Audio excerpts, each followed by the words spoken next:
Good evening from New York. I'm Chris Hayes. The extent to which the Republican Party has been consumed by bizarre, deranged, and dangerous conspiracy theories will likely end up as one of the defining political issues of our time. In fact, to a certain degree, democracy and the fate of the planet all depend on how we deal with it. Here's a small but perfect example. Last night, we had that man, Democratic Senator John Fetterman of Pennsylvania, on this program. The guy has really been through the ringer over the past 18 months. He quite famously suffered a stroke midway through his campaign for Senate. And then he got back on the trail before he even had time to fully recover his speech faculties. Fetterman won that race decisively anyway, much to the surprise of a lot of observers. And since ascending the Senate, he's become the subject of this truly stupid, insidious, honestly pretty funny conspiracy theory that he has been replaced by an identical body double. One post from one of Elon Musk's favorite accounts implied that it had to be a body double on our program last night because, get this, the senator's speech processing has improved greatly since the early days of his stroke. Real geniuses working over there. A popular meme used selectively cropped images to make it look like the senator's tattoos were missing in a viral clip of him reacting sarcastically to the news of a Republican impeachment inquiry into President Biden, which raises a number of questions, one of which is why would anybody go to the trouble of hiring a Fetterman lookalike, hard enough as it is, and then forget to add his very prominent tattoos? And how many 6'8", 300-pound bald dudes with mustaches are there just hanging around anyway? How do you run that casting call? Now, the senator has taken this ridiculous conspiracy in stride. Last month, he posted this video to social media. During my time during the hospital, the fringies really came up with a conspiracy that I have a body double. And I just want you to know that is just crazy. That's not true. And dude, John, what event am I supposed to be doing this afternoon? Dude, really? Just the two of us. Okay, so on the one hand, all this is pretty funny. We had some fun with it today. But what it says about the state of American political discourse is serious. As Mark Bankston, an attorney representing families of victims in the Sandy Hook massacre, notes, quote, "My clients have dealt with this nonsense every single day for over 10 years. A collection of deranged InfoWars fans harass my client, Lenny Posner, every day, claiming that his changed appearance in a court video last year proves he's actually a different man than the press pictures on the day of the tragedy 10 years ago. They bombard him and everyone he knows with emails attaching bizarre facial comparisons of different pictures, and they won't be convinced otherwise." That's decidedly less funny. Enraging, actually. That completely paranoid, preposterous conspiratorial thinking, again, is not the fringes. It is the dominant mode of collective reasoning of one of our two major political coalitions. We've only got two. One of them is dominated by this. It dominates half the country's experience of reality, more or less.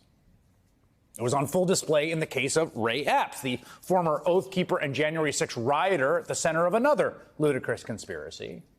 As that theory goes, Epps, who was at the grounds of the Capitol on January 6th and who talked about storming the building the night before, was actually a plant. He was working with the FBI to incite the riot as a false flag.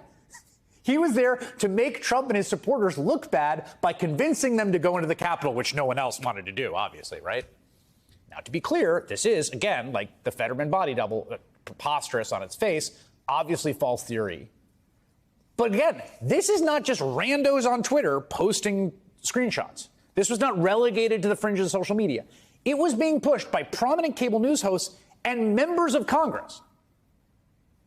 Ray Epps is one of the only people caught on camera that day encouraging others to break the law. He's one of the only ones. The question is, did Ray Epps work or have any contact with any government agency?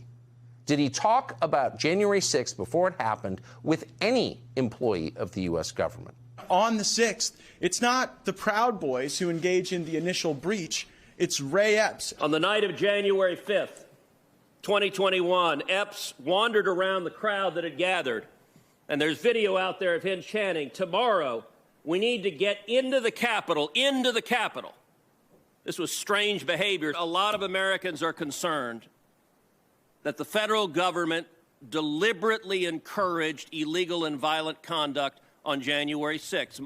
Again, I mean, think of what you just saw. This is like Ted Cruz getting up there with big placards that his staff made up, and they went to wherever the printer with, like, here's John Fetterman yesterday, and here's him the day before. These are the same guy. Like, it's that level. As Ray Epps put it himself, the former Fox News host and his buddies in Congress tried to scapegoat him for their role in the big lie of a stolen election. He's obsessed with me. He's going to any means possible to destroy my life and our lives. Why? To shift blame on somebody else. If you look at it, Fox News, Marjorie Taylor Greene, Ted Cruz, Gates, they're all telling us before this thing that it was stolen. So you tell me, who has more impact on people, them or me? Now, Ray Epps is actually suing Fox News for defamation over the conspiracy theory. Fox denies that it defamed Epps. It did not immediately respond to a request for comment to NBC News. I should say the network just requested oral argument in its motion to dismiss the suit yesterday. We'll see where that goes. I don't have a say on it legally. Here's the kicker. The key to this ridiculous 9/11 was an inside job level conspiracy always hinged on the fact that Ray Epps was not charged with a crime despite being caught on camera during the riot. Today, Ray Epps was charged for what prosecutors say was his role on January 6th. He is expected to plead guilty. I think he's got a hearing tomorrow. Will that put an end to it? Of course not. Of course it won't. Of course it won't. It won't put any of this to rest. The conspiracy universe doesn't deal in reality, and it doesn't deal with like some new set of facts. So even though this idea that Epps is a Fed has been disproven again and again and again, the lie will live on. And Ray Epps is going to have to live with it. It's just like some segment of Trump supporters will always believe that the Chinese government, with the help of some Italian satellites and possibly the ghost of Hugo Chavez, managed to hack a bunch of machines to rig tens of thousands of votes in multiple states for President Joe Biden to win the election. And of course, again, it all ties back to that guy, right? Donald Trump. Remember, how does he first make a splash in Republican politics that launches his political career? By spreading, again, equally ridiculous John Fetterman body double level conspiracies about Barack Obama. Recently, you've spent a lot of time talking about President Obama's birth certificate or lack thereof. You don't seem convinced that he has one. No, I'm not convinced that he has one. 3 weeks ago when I started, I thought he was probably born in this country. And now I really have a much bigger doubt than I did before. But based on what? And you know what? His grandmother in Kenya said he was born in Kenya and she was there and witnessed the birth. Okay? He doesn't have a birth certificate or he hasn't shown it. Now, that was always an obvious, transparent, and racist lie. Again, it was interesting. It got attention. It spoke to the biases certain people had already, and it made them feel better about themselves because of it. And Donald Trump is good at that, and he brought that kind of conspiratorial thinking to the mainstream. It is a core, if not the core tenet of his political philosophy, of Trumpism writ large, right? The world is rigged. There's all these nefarious characters, and Donald Trump sees through the matrix.